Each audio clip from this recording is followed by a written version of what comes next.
소망의 나라에 이르리라.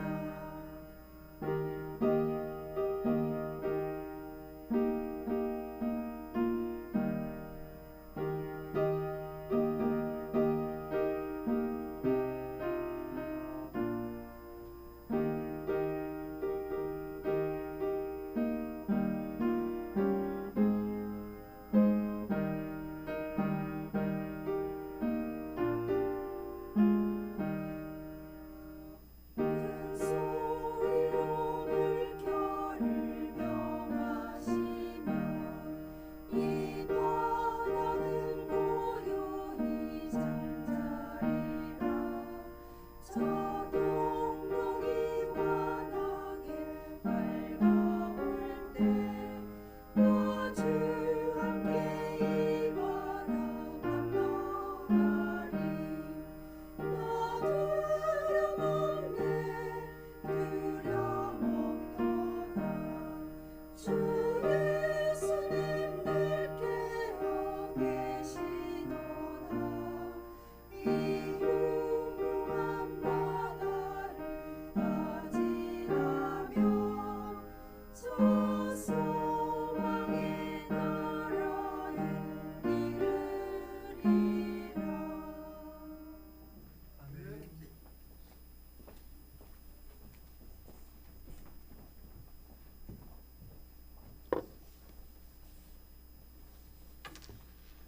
하나님께서 베풀어 주시는 은혜가 저와 우리 교우 여러분들 위해 임하시기를 소망합니다. 오늘 마이크가 잘 안 들리시죠? 마이크에 조금 앰프에 문제가 생긴 것 같아요. 이제 오늘은 이렇게 예배를 드리고 이제 주중에 고치도록 하겠습니다. 양해를 부탁드립니다.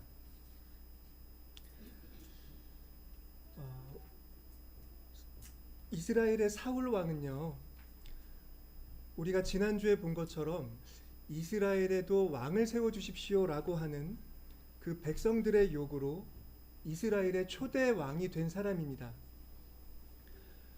그런데 오늘 우리가 읽은 본문 첫 구절에서부터 보면 그는 지금 하나님에 의해 비참하게 버려지고 있습니다.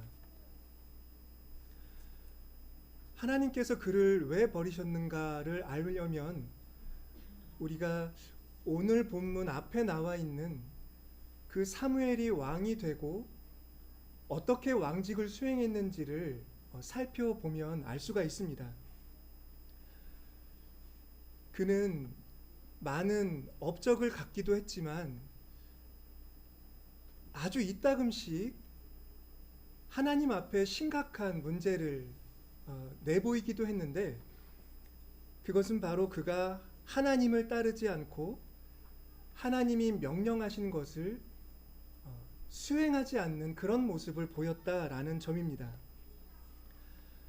결정적인 사건은 아말렉과의 전투에서 커다란 승리를 거두었던 날에 일어났습니다. 하나님께서는 아말렉과 전투를 하면서 모든 아말렉 사람들과 그리고 그 소유를 다 진멸시키라 라는 명령을 내리신 바 있었습니다. 그런데 사울과 그와 함께 전투를 수행한 군인들이 아말렉 사람들의 짐승 가운데 좋은 것을 전리품으로 남겼고, 그렇게 하나님의 명령대로 전쟁을 수행하지 않는 그런 잘못을 저지르고 말았습니다. 그러면서도 그는 사무엘 앞에서는 내가 여호와의 명령을 행하였습니다 라면서 그 전쟁에서 승리했다는 것만을 부각하곤 하였습니다. 그러나 하나님은 단지 전쟁에서 이겼다, 사울이 전쟁을 승리로 이끌었다라는 사실이 아니라 하나님의 명령대로 그 전쟁을 바르게 수행했는지를 더 눈여겨보셨던 것입니다. 오늘 우리가 본문에서 읽은 하나님이 사무엘을 보내 다윗을 왕으로 기름 붓게 하시는 이 과정은 그렇게 사울이 아말렉에게 하나님의 말씀에 어긋나는 그런 행위를 한 얼마 후에 있었던 일임을 우리는 알 수가 있습니다.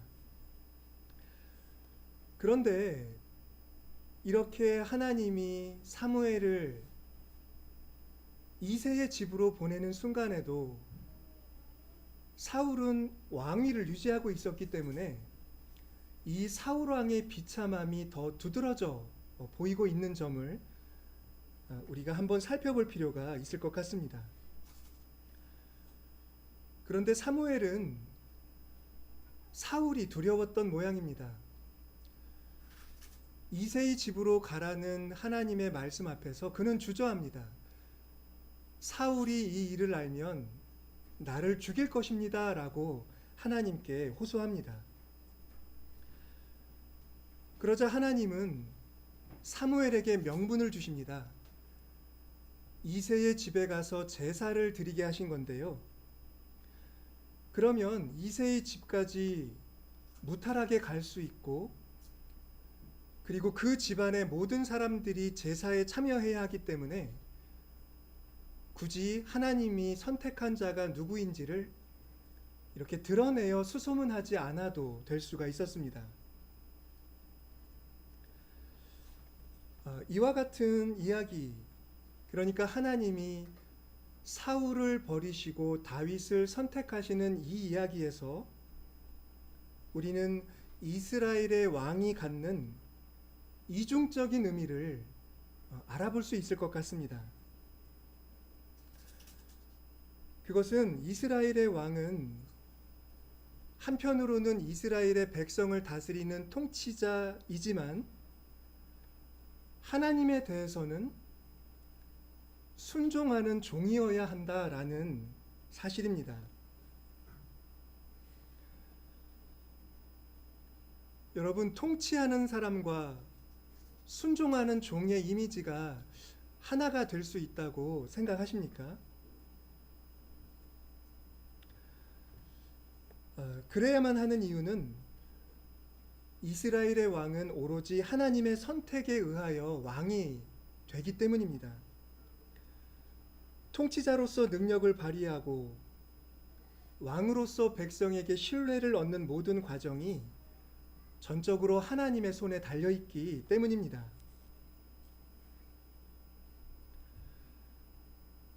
왕이 통치를 하면서도 하나님께 대하여는 순종하는 종이어야 한다는 사실, 이런 사실은 보는 이에 따라서 다른 평가를 받을 수 있을 것 같습니다. 어떻게 말하면 자기 마음대로 통치하지 못하는 왕, 뭔가 재량권에 제약이 되어 있는 그런 왕이라는 개념이 성립될 수 있는지부터 의문을 살 수 있기 때문입니다. 이스라엘의 왕은 하나님의 꼭두각시인가? 만약에 조롱하려는 사람이 본다면 그렇게도 말할 수 있을 겁니다. 저 왕은 허수아비일 뿐이다. 그러나 이스라엘의 왕이 통치자이면서 하나님의 순종하는 종일 수 있는 이유는 이스라엘의 왕이 다른 사람과 똑같은 한 인간이라는 사실을 자세히 생각해 보면 수긍할 수 있는 부분이 있다고 생각을 합니다. 여러분, 인간에게 절대적인 권력이 주어진 것, 그런 일이 인간사에는 있었다고들 말을 하지만 사실 어떤 왕도 절대적인 권력을 누리지는 못했습니다. 그리고 절대적인 권력을 누린다라고 하던 그런 사람들의 역사를 보면 우리는 오히려 인간에게는 절대적인 권력이 부여되지 않는 것이 더 나을지도 모른다, 이런 생각도 하게 됩니다. 왜냐하면 인간은 모두 다 죄의 영향을 받고 그리고 판단을 그르칠 수 있는 그런 존재이기 때문입니다. 우리가 지난주부터 사무엘서를 보고 있는데 사무엘서에는 그렇게 인간의 권력을 절대적으로 미화하지 않으려는 장치가 여러 군데에 나타나 있습니다. 지난주에 우리가 사무엘의 두 아들이 사사가 되어 뇌물을 받았다라는 말씀을 읽었는데요. 두 아들이 사사가 되었다는 그 말을 하면서 본문은 사무엘이 고령이로, 그러니까 늙었더라라는 표현을 씁니다. 사무엘이 늙었기 때문에 사사직을 제대로 수행하지 못하기 때문에 그의 아들들이 사사직을 세습한 것이다. 그런 말을 하고 있는 것이죠. 그리고 오늘 말씀에도 보면 사무엘이 엘리압을 보고 이새의 아들 엘리압을 보고 그의 용모를 보면서 이 사람이 하나님이 선택한 사람이다라고 생각했다고 나오지 않습니까? 거기에도 이 본문이 사무엘의 지도력을 미화하지 않으려는 장치가 작동되고 있습니다. 사무엘은 선견자로 불리는 사람이지만 사실 사람을 잘 알아보지도 못하고 하나님이 하고자 하시는 앞날을 내다보지도 못하는 그런 사람으로 되었다라는 걸 본문이 말씀하고 있다는 겁니다. 그러니까 왕이라고 해도 그가 아무런 제약 없이 마음대로 행동한다는 걸 이 사무엘서가 좋게 말하지는 않는다는 것을 우리는 알 수 있고, 그리고 누구보다도 이스라엘의 초대 왕이었던 사울이 보인 모습을 보면 오히려 왕에게는 더 많은 책임과 의무가 있어야 하고, 그가 그렇게 왕직을 제대로 수행하지 못할 때는 아주 긴급한 어떤 조치가 있어야 한다는 걸 우리는 생각해 볼 수가 있는 겁니다. 말씀드린 것처럼 지금 하나님께 버려지는 사울 왕은 많은 이방 민족과의 전쟁을 승리로 이끌었습니다. 그것은 평가될 만한 업적입니다. 왜냐하면 전쟁에서 진다는 것은 이스라엘이 존립할 수 없게 된다라는 뜻과 같은 사건이 되기 때문입니다. 그러나 통치자로서가 아니라 하나님의 종으로서 사울이 어떠했냐라는 걸 본다고 한다면 그는 하나님에 대해서 아무것도 모르는 사람처럼 행동하는 일들이 많았습니다. 자신이 하나님의 종이라는 인식이 희박했고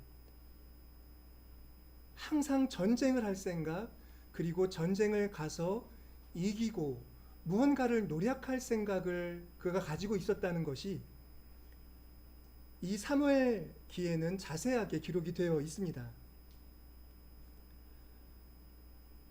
14장 말씀을 보면 사울은 어디서나 건장한 사람이 보이면 자신의 부대원으로 삼았다고 합니다.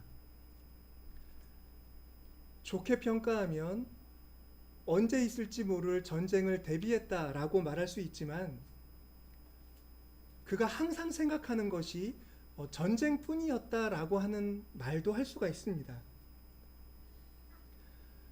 그러면서도 그는 아주 중요한 사실을 간과하고 있었습니다. 자신이 데리고 나가서 전쟁을 하는 자신의 부대가 하나님이 허락하신 전쟁에서만 이기고 있다는 사실을 그는 생각하지 못하고 있었던 것입니다. 한 번은 이런 일도 있었습니다. 순전히 블레셋 사람들을 살육하고 그들의 소유를 전리품으로 챙기기 위한 전쟁을 사울 왕이 스스로 계획을 합니다. 그렇게 자기 마음대로 전쟁을 결정하고 나서 하나님께 이 전쟁을 어떻게 해야 하느냐고 여쭙습니다.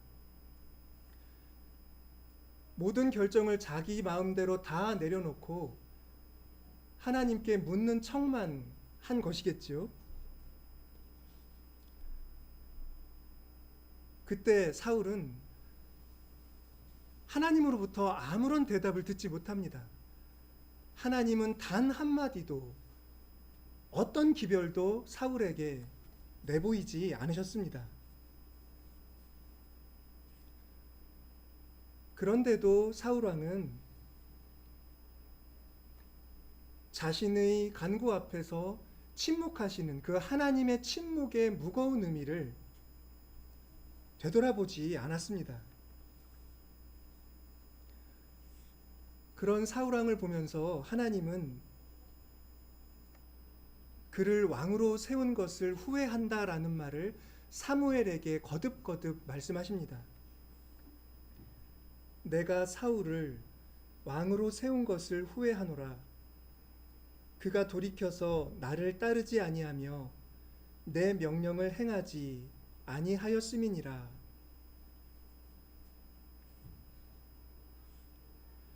살육과 노략을 일삼는 왕, 하나님은 그런 왕의 하나님이시기를 원하지 않으신 것입니다. 사울 왕은 스스로 왕정을 택한 이스라엘이라고 해도 참아내기 어려운, 어떤 면에서는 전쟁관 같은 그런 모습을 보였던 것입니다. 그러니까 사울은 이 세상에서 통치자로서의 평가를 내린다면 전쟁을 잘한 업적은 있지만 이스라엘의 왕으로서 그가 하나님의 말씀에 순종하는 종이었느냐 하는 점에서는 이렇게 좋은 점수를 받을 수 없고 오히려 나쁜 평가를 받을 수밖에 없는 그런 권력자에 불과하다라는 걸 성서는 우리에게 말씀해 주고 있습니다. 이 사무엘서 본문을 보면 하나님께서 왜 사울을 버리시고 다윗을 새로운 왕으로 기름 부으려 하시는지를 분명하게 알려주는 말씀이 한 가지 있습니다. 그것은 사무엘이 이새의 아들 엘리압을 보고 그의 외모가 출중한 것을 보고 그를 마음에 들어 했을 때 하나님께서 사무엘에게 하신 말씀에 나타나 있습니다. 바로 본문 7절입니다. 여호와께서 사무엘에게 이르시되 그의 용모와 키를 보지 말라. 내가 이미 그를 버렸노라. 내가 보는 것은 사람과 같지 아니하니 사람은 외모를 보거니와 나 여호와는 중심을 보느니라 하시더라 하셨습니다. 여기서 바로 사람은 외모를 보지만 나 여호와는 중심을 본다. 이 말씀 속에 하나님이 사울을 버리시고 다윗을 선택하시는 그런 어떤 뜻이 나타나 있음을 우리는 볼 수가 있습니다.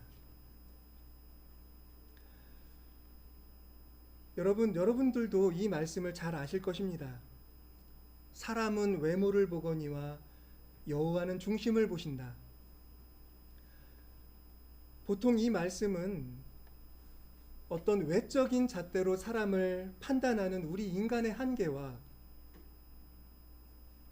그와 달리 그 사람의 존재를 꿰뚫어 보시는 하나님의 차이에 대해 말하는 말씀으로 해석되곤 합니다.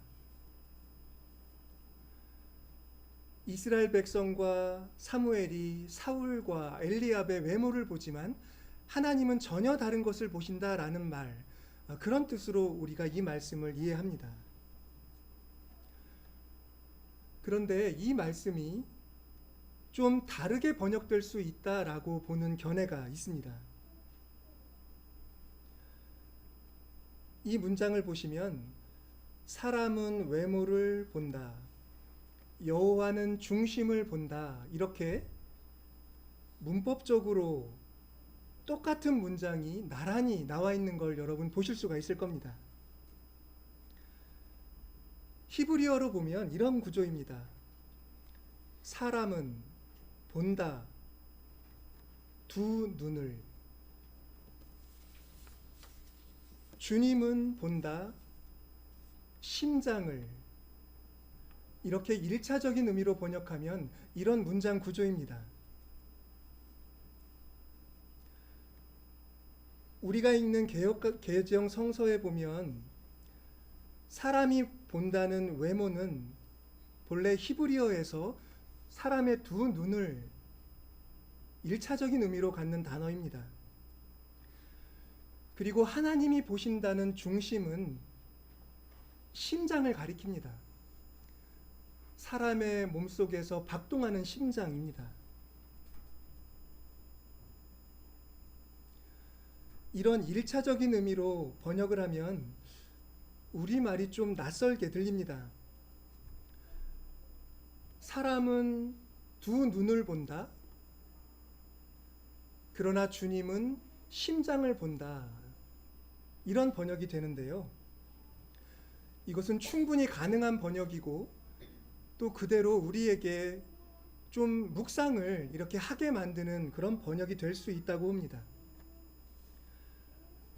그런데 이 구절의 번역 문제를 제기하는 사람들은 이 번역에서 문제는 그것만이 아니라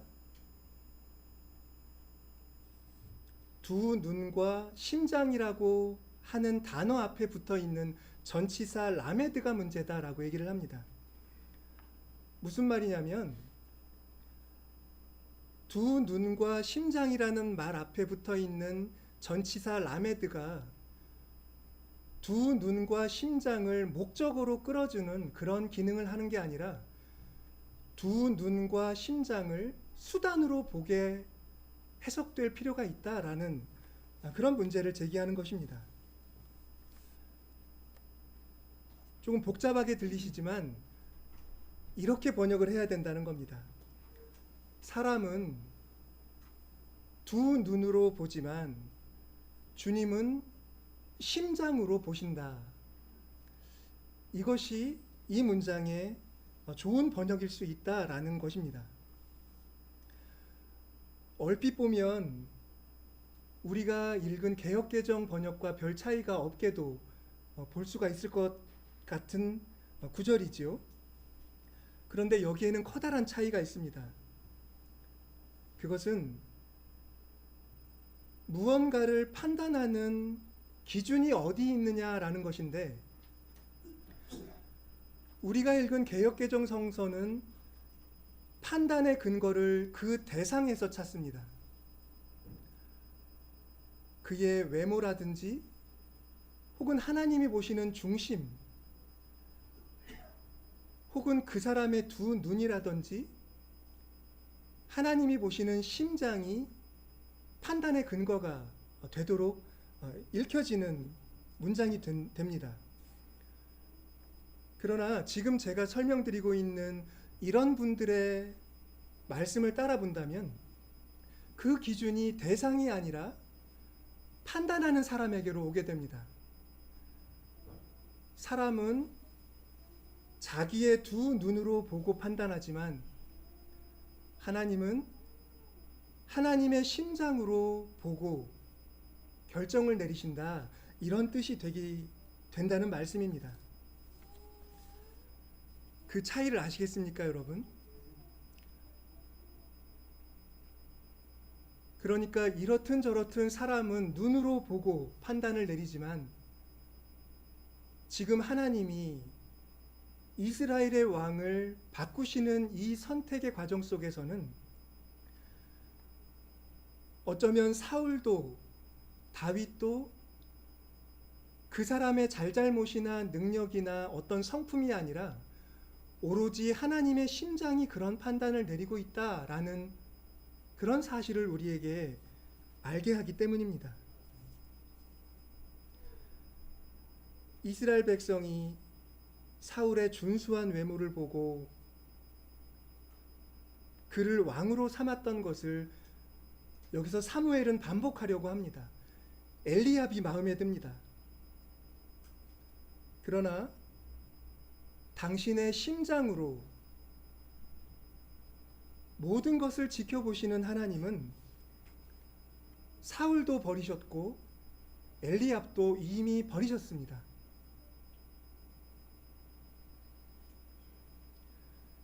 이것은 단지 하나님이 그들의 외모나 행실이나 그들의 어떤 요소를 따진 것이 아니라 그저 하나님의 심장에서 일어나는 거부 반응을 뜻하는 것으로 우리는 보아야 합니다. 거기에는 우리가 판단 내릴 어떤 근거라고 말할 그런 것이 없는 겁니다.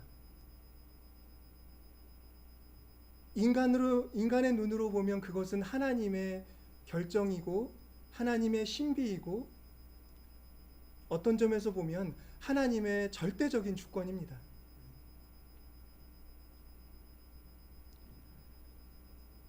우리는 사울이 이래서 버려졌다, 그것이 저의 결정적인 잘못이었다, 이런 말들을 하지만 하나님은 그것이 아닌지도 모릅니다.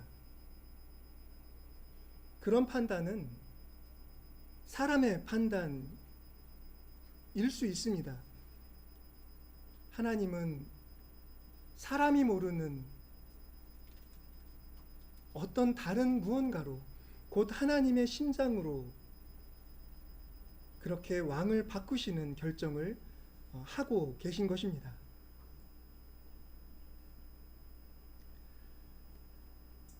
그럼에도 불구하고 우리는 인간으로서 우리의 두 눈으로 보고 판단을 내릴 수밖에 없는 우리의 한계 속에서 하나님의 뜻이 어디 있을까를 한번 찾아봐야 할 것 같습니다. 그것은 틀린 해석이 될 수도 있지만 인간은 본래 그럴 수밖에 없습니다. 눈으로 보고 판단을 내려야 하고 완벽한 판단은 되지 못하더라도 그 판단으로부터 우리 인간은 무언가를 배워야 합니다. 많은 것들을 건너뛰는 해석이 될 수밖에 없지만 오늘 함께 읽은 사도행전과 마태복음 말씀을 보시면 다윗에 대해서 아주 특별한 한 가지 사실을 언급하고 있습니다. 그것은 다윗이 하나님과 하나님이 보내실 메시아를 주님이라고 고백하며 그 메시아를 바라고 있다는 사실을 공통적으로 언급하고 있다는 부분입니다. 우리가 읽은 것처럼 신약성서에서는 다윗이 주라고 부르는, 하나님과 함께 주님이라고 부르는 그가 예수 그리스도이시라는 해석을 우리에게 들려줍니다.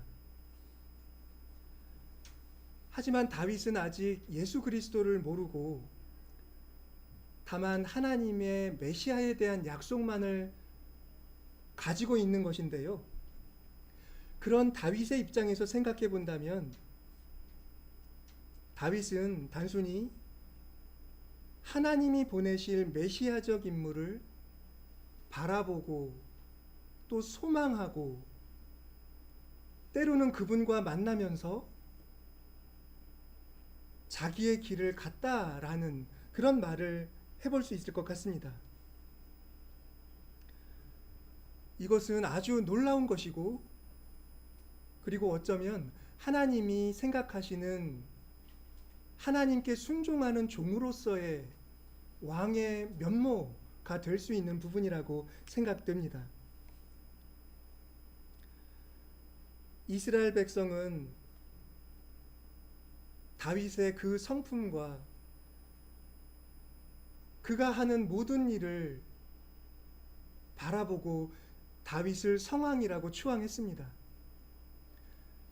어떤 사람들은 다윗이야말로 이스라엘에 하나님이 보내신 메시아적 존재다라고까지를 얘기합니다.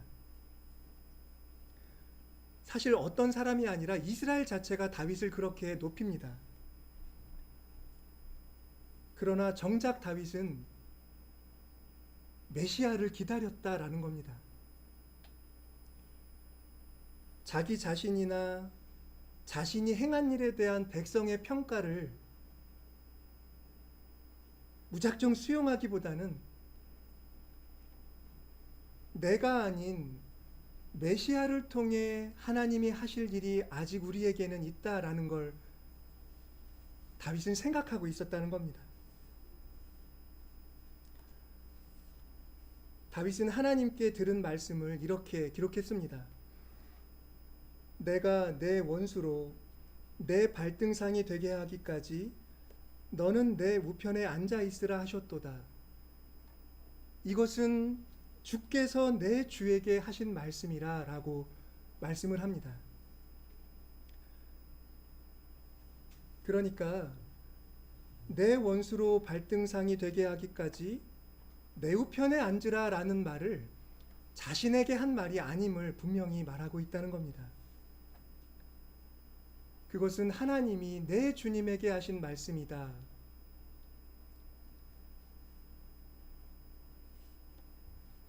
다윗은 이렇게 하나님을 또 하나님의 메시아를 소망하는 사람이었다라는 것입니다.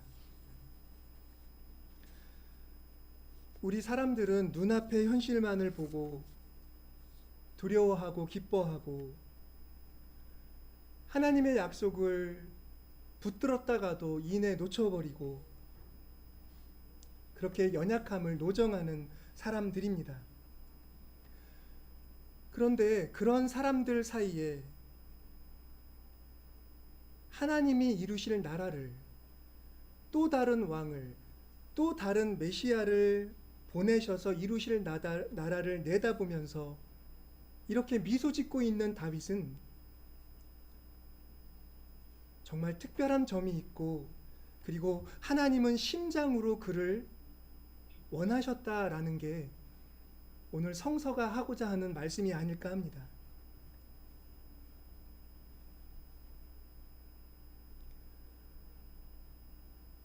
우리가 이렇게 다윗처럼 하나님의 메시아에 대한 소망을 가지고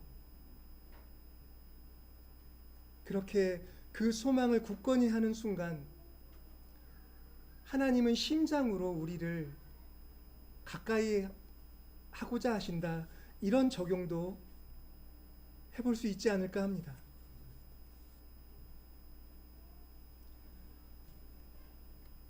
하나님은 심장으로 보시고 이렇게 다윗을 새 왕으로 기름 붓게 하시는데,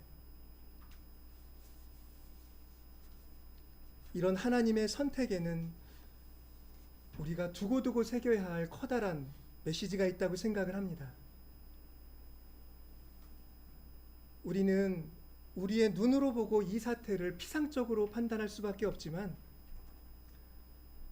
하나님이 심장으로 보시는 게 무엇인지를 거듭거듭 생각하면서 우리의 부족한 판단이 우리의 삶을 결정하지 않고 하나님의 심장이 우리의 삶도, 우리 공동체의 삶도 영원히 이끌어 가시기를 소망하게 되는 것입니다. 이런 소망이 저와 여러분들 안에 항상 생생하게 굳건하게 살아있기를 간절히 소망합니다. 기도하겠습니다. 하나님, 온통 자신을 미화하고 자기 업적을 칭송하는 말만 듣기 좋아하는 세상의 왕들 속에서 메시아적인 칭호를 거절하며 하나님이 보내실 메시아를 바라보고 그분과 교통했던 다윗은 정말 특별한 신앙의 사람이었음을 보게 하심을 감사합니다. 저희의 눈이 아무리 노력해도 하나님이 보시는 것과 볼 수는 없겠지만 하나님의 심장으로 보시는 게 무엇인지 저희들에게 가르쳐 주시어 저희들로 하여금 주님을 섬기고 주님의 때를 소망하며 기다리며 살도록 인도하여 주시옵소서. 예수 그리스도의 이름으로 기도드립니다.